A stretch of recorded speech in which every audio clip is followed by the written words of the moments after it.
જય શ્રી કૃષ્ણ, જય માતાજી, હર હર મહાદેવ। આજે આપણે જીવનમાં સંતોષ આવી જાય ને તો બધું આવી ગયું સમજવું। તો સંતોષ શું છે એવા ધન વિશે વાત કરશું। સંતોષ ધન વિશે વાત કરશું। જબ આવે સંતોષ ધન સબ ધન ધૂરી સમાન।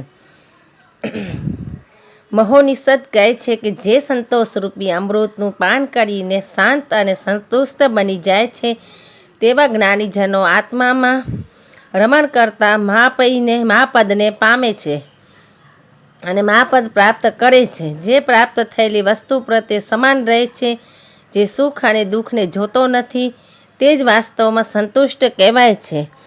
જે પ્રાપ્ત ન થયેલી વસ્તુની આકાંક્ષા નથી કરતો અને પ્રાપ્ત થયેલી વસ્તુને જરૂર મુજબ ઉપભોગ કરે છે, તે સૌમ્ય અને સ્વભાવે શ્રેષ્ઠ આચરણ કરનાર વ્યક્તિ સંતુષ્ટ કહેવાય છે।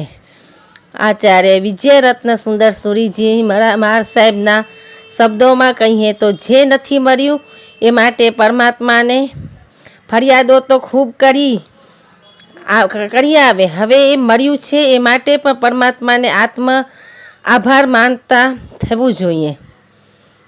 અહીં આભાર શબ્દનો સંતોષના અર્થમાં લઈ શકાય એવો સ્પષ્ટ ભાવ ઉપરોક્ત વાક્યમાં દર્શાવવામાં આવ્યું છે।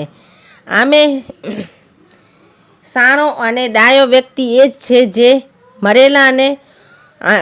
મેળવેલા ધનને આનંદ માણે છે અને ન મળ્યાનો શોખ પણ નથી કરતો। કોઈ ખેડૂત, કોઈ શિક્ષક, વેપારી, કલેક્ટર કે વકીલ વડાપ્રધાન ન હોવાના દુઃખ કે અસંતોષ સાથે જીવશે તો જીવન ઉદ્વેગમાં જ વ્યતીત કરશે અને પરમાત્માએ સોંપેલા કાર્ય કે પાત્રને નિષ્ઠા નહીં જ આપી શકે। એના કરતાં જે પાત્ર મળ્યું છે એ પાત્રને ઉત્તમ રીતે નિભાવી જવાની શ્રદ્ધા અને સંતોષ પોતાની સાથે અન્યનું પણ કલ્યાણ કરનાર બની રહેશે। મહોપનિષદ કોઈ યોગીની નહીં પરંતુ સંસારમાં રહેનાર સામાન્ય વ્યક્તિના આનંદની ગુરુચાવી આપતા કહે છે કે જે પ્રાપ્ત છે એમાં જ આનંદને શોધનાર ખરા અર્થમાં સુખી છે। ગોધન, ગજધન, બાજધન ઓર સનાતન ધન જબ આવે સંતોષમાં સબ ધન ધૂરી સમાન। ગાયોના ધણ, અનેક હાથીઓ, ઘોડાઓ તથા અન્નના ભંડારો અને અનેક રત્નો તથા હીરો માણેકના ખજાના હોય છતાં એ બધું ઓછું જ લાગે છે, પણ જ્યારે સંતોષરૂપી ખરું ધન વ્યક્તિ પ્રાપ્ત કરે છે ત્યારે બધું જ ધન ધૂળ સમાન લાગે છે।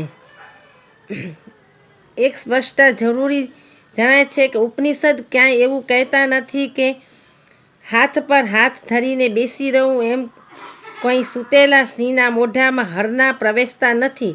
એટલે કે પ્રયાસ તો કરવાનો જ છે, પણ અતિ અસંતોષ વ્યક્તિને પાયમાલ કરી નાખે છે। બહુત પસારા મત કરો થોડે કી આસ, બહોન પસારા જિસને કિયા, બહુત પસારા જિસને કિયા વો ભી ગયા નિરાશ। પહેલાં ભેગું કરી લઈએ પછી નિરાંતે ભોગવવાનું, બસ એ જ વાક્ય એ જ વ્યક્તિને છેતરે છે, કારણ કે એટલું ભેગું કરવું એ બાબત હજુ સુધી કોઈ જ સ્પષ્ટતા કે સીમા કોઈ નક્કી કરી શક્યું નથી અને અસીમ દોર જ વ્યક્તિની વ્યથા અને પીડાનું કારણ બની છે। સહજ અને સ્વાભાવિક પ્રયાસ થકી જ પ્રાપ્ત છે, એનો આનંદપૂર્વક ઉપભોગ કરવો અને પ્રસન્ન રહેવું એ જ ઉત્તમ ધન કહેવાય છે અને આનંદિત જીવનની ગુરુચાવી। બીજી એક વાત પણ છે, આપણું સુખ કે આપણો આનંદ આપણા હોવા જોઈએ, એટલે કે આપણા સુખ કે આનંદ જે કોઈના પ્રતિભાવ પર આધારિત હશે તો સમજો સુખ કે સંતોષની બધી જ શક્યતાઓ પર પૂર્ણવિરામ। ઘરેથી મજાના રંગબેરંગી પેન્ટ શર્ટ અને બટવાળા બૂટ પહેરીને હરખાતા નીકળેલા કોઈ સજ્જને બહાર નીકળતા કોઈ મિત્ર એમ કહી દે છે કે અલ્યા આવા શું કપડાં પહેર્યા છે, કે આવા જૂની ફેશનના બૂટ શું પહેર્યા છે, જરાય સારા નથી લાગતા। ઘરમાંથી નીકળતા જે હરખ હતો એ હરખ કે આનંદને ઓસરતા કે એવો સંતોષનું બાષ્પીભવન થતાં વાર લાગતી નથી.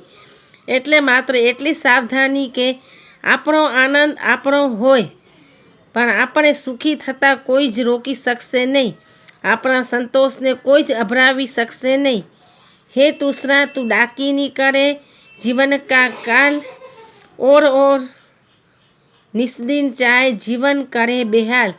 ગાયોના ધન, અનેક હાથીઓ, ઘોડાઓ તથા અન્નના ભંડારો અને રત્નો તથા હીરા માણેકના ખજાના હોય છતાં એ બધું ઓછું જ લાગે છે. પણ જ્યારે સંતોષરૂપી ખરું ધન વ્યક્તિ પ્રાપ્ત કરે છે ત્યારે બધું જ ધૂળ સમાન લાગવા માંડે છે.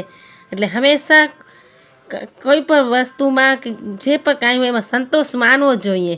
એનાથી મોટું કોઈ ધન નથી. હર હર મહાદેવ.